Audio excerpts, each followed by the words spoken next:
Today's video is sponsored by GVG Mall, where you can get a Windows 10 serial key for only $17, and by using my discount code you get a 20% off discount, making it even less, $14. After the payment, you'll receive the serial key, and to activate it just go to your Windows settings and introduce that same key. And voila!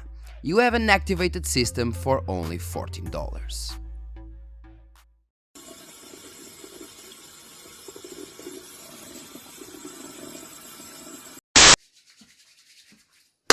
Hello guys, I should gameplays, I'm Fabio Pisco, and welcome to my channel.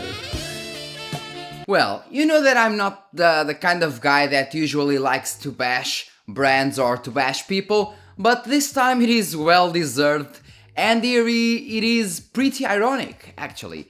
So yeah, I'm gonna do it. There have been recent news on the new RTX 3080 cards from Nvidia that are having crashes. Yes, they are crashing in games, so they're having driver issues. So yeah, driver issues was a thing of AMD only. Am I right? Nvidia has no driver issues. Nvidia is the god. Nvidia is the god of drivers. There are no driver issues on Nvidia. Wrong.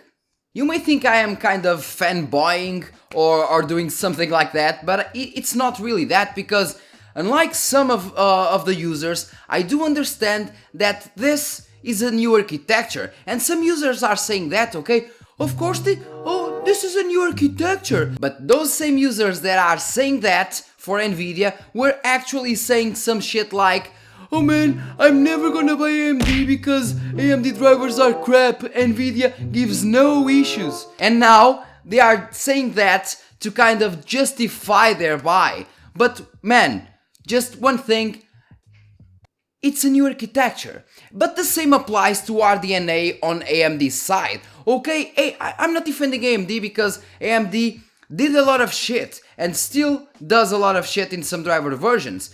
But well, they fixed most of the issues, not to everyone, sadly, but they fixed most of the issues. And the actual issues that came were on 2020 or in the end of 2019 when they released the Adrenaline 2020, and the problems come from the suite, from the software suite, and not from the drivers themselves.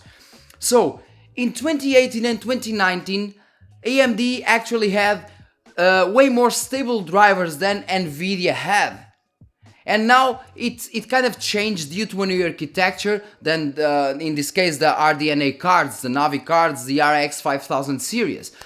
And the same applies now to Nvidia. Nvidia didn't have much issues before, mostly because they were kind of refreshing the architecture and not making big changes. If one thing is already working, you don't need to do much because it's just a refresh, so the drivers are ready for that, and etc, etc.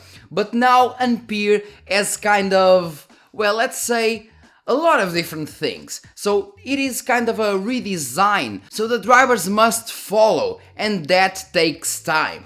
I mean, I kind of estimate that the new architecture cards need at least 6 months for the drivers to kind of catch up to the architecture and kind of perform really as they should. At least 6 months.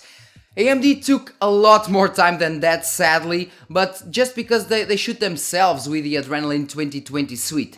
Just that, because they were fine. They were fine after some months with the Adrenaline 2019, but they kind of tried to make something new, and that didn't come so well. But well, that happens. It's a bet. Now back to the RTX 3080. It has been said in several forums, Reddit, Facebook, and several other social media networks, we can call it that. We can actually see that those issues are solved by actually undervolting or downclocking the card by around 100 MHz, 50 to 100 MHz. So, once again, driver problems because the drivers aren't still ready for the new cards. The new cards, like I said, use a redesigned architecture many things are new and the drivers can't address many issues for now, but they will, of course. Nvidia does one thing better than AMD. They have a lot more money also, but they do, and it is software. So I'm pretty sure that the issues will be solved in no time, unlike AMD that kind of stumbles at every release. So one release is good, 2 releases or 3 are bad, another release is good for me, and the same release that is bad for me is good for you. So that's the shit with AMD. Nvidia usually works better software sided.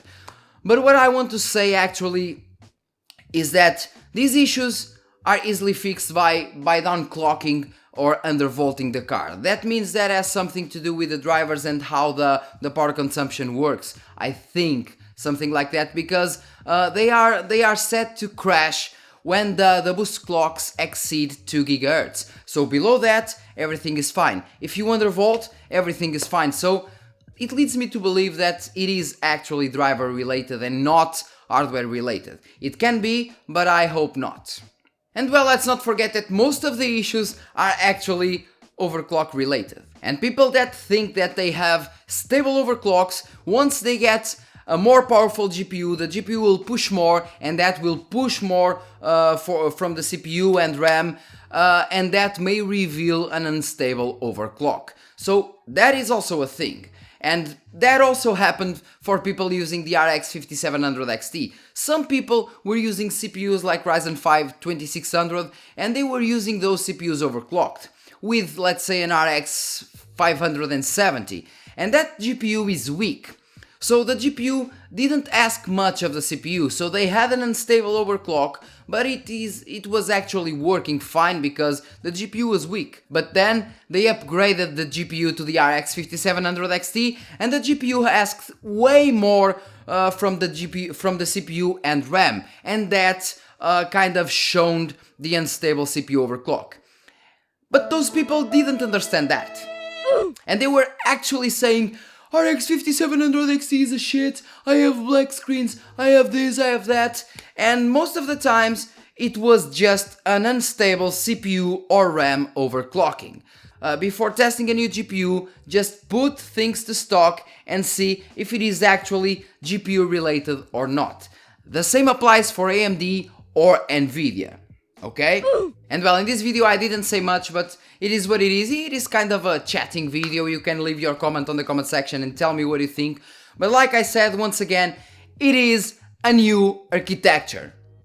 Drivers must follow up, but that takes time. The same applies to Nvidia, and the same applies to AMD, the same applies to any brand. So we have hardware and software must catch up.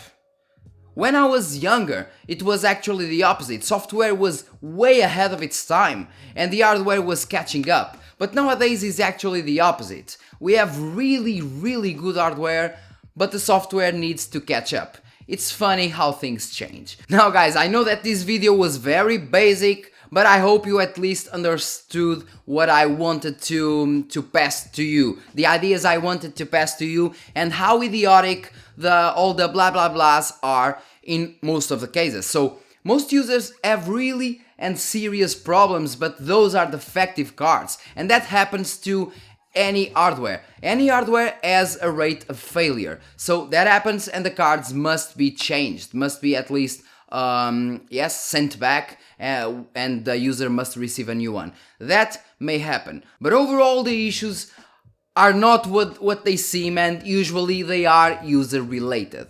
But well guys, once again, thanks a lot for watching. Don't forget to hit like, subscribe and share this video, and also leave your comment in the comment section because I really want to know what you think about this topic. Thanks a lot and see you in the next video, which by the way will be awesome. Several RAM speeds tested, frequency versus latency. Stay tuned for the video.